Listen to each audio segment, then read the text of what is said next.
বন্ধ করে থাকি।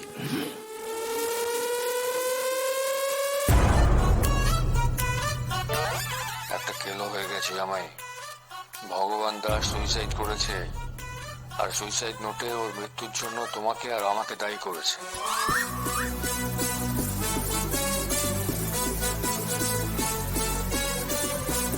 নিঃশ্বাস তো পড়ছে না। চিন্তা করো না, আমি ছেলেদেরকে বলে দিয়েছি তোমার অফিসের সামনে তো অনেক গাড়ি দাঁড়িয়ে থাকে, তো তারই একটাতে ঢুকিয়ে দিয়ে আসবে। যার গাড়ি সে বুঝবে। তোর আর গাড়ি পেলি না, দেখে দেখে আমার গাড়িতেই ঢোকাতে হলো। এ তো লাশ নয়, এটা বাঁশ। বাঁশ, সর্বনাশ। আবার ভয়েস মেসেজ পাঠালো। বিশ্বস্ত সূত্রে খবর পেলাম থানায় আসে নতুন অফিসার, আমার ছেলেগুলোকে তুলে নিয়ে গিয়ে রোগড়েছে। ওরা ভয় পেয়ে আমার আর তোমার নাম বলে দিয়েছে। আমি আন্ডারগ্রাউন্ড হয়ে গেলাম। এখন এই বাঁশ বা লাশ যাই হোক না কেন, এটা নিয়ে আমি কি করবো?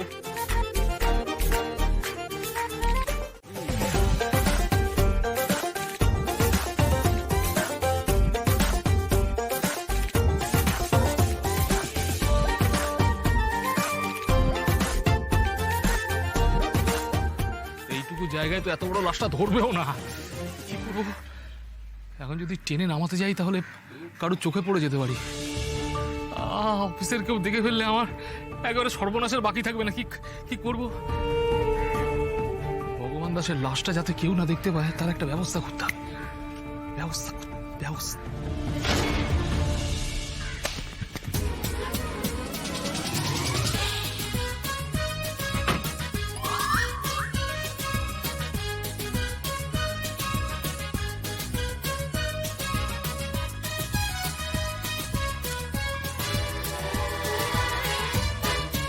বেঁচে থাকতেও জ্বালিয়েছে, মরে গিয়েও জ্বালাচ্ছে। জ্বালা কি আপনার একা স্যার? জ্বালা তো আমার। বেঁচে থেকে মৃত মানুষের অভিনয় করতে হচ্ছে।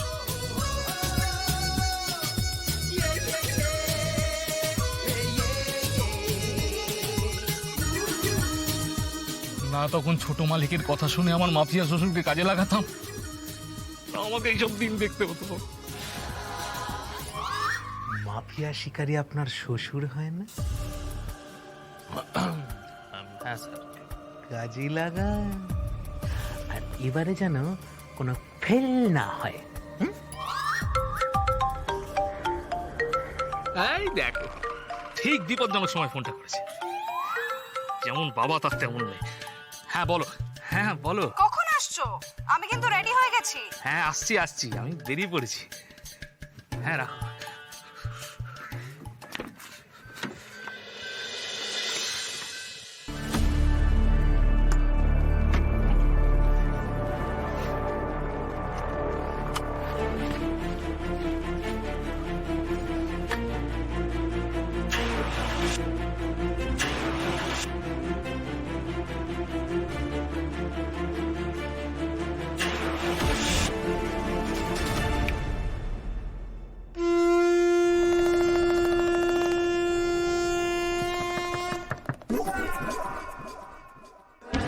Any problem, sir?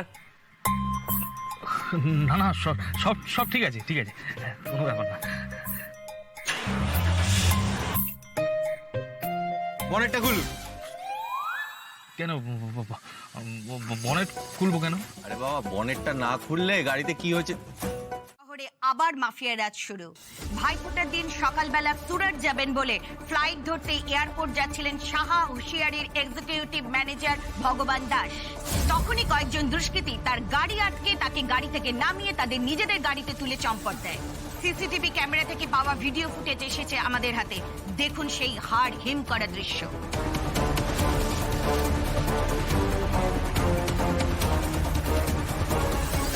আমাকে কোথায় নিয়ে যাচ্ছ?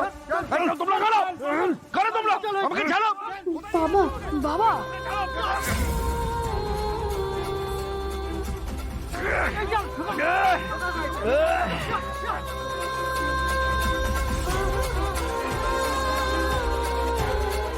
আপনারা দেখলেন সেই অপহরণের দৃশ্য। 2 দিন হয়ে গেছে, এখনো পর্যন্ত কেউ গ্রেপ্তার হয়নি। দুষ্কৃতীরা কিডন্যাপ করে তাকে কোথায় রেখেছে তাও জানা যায়নি।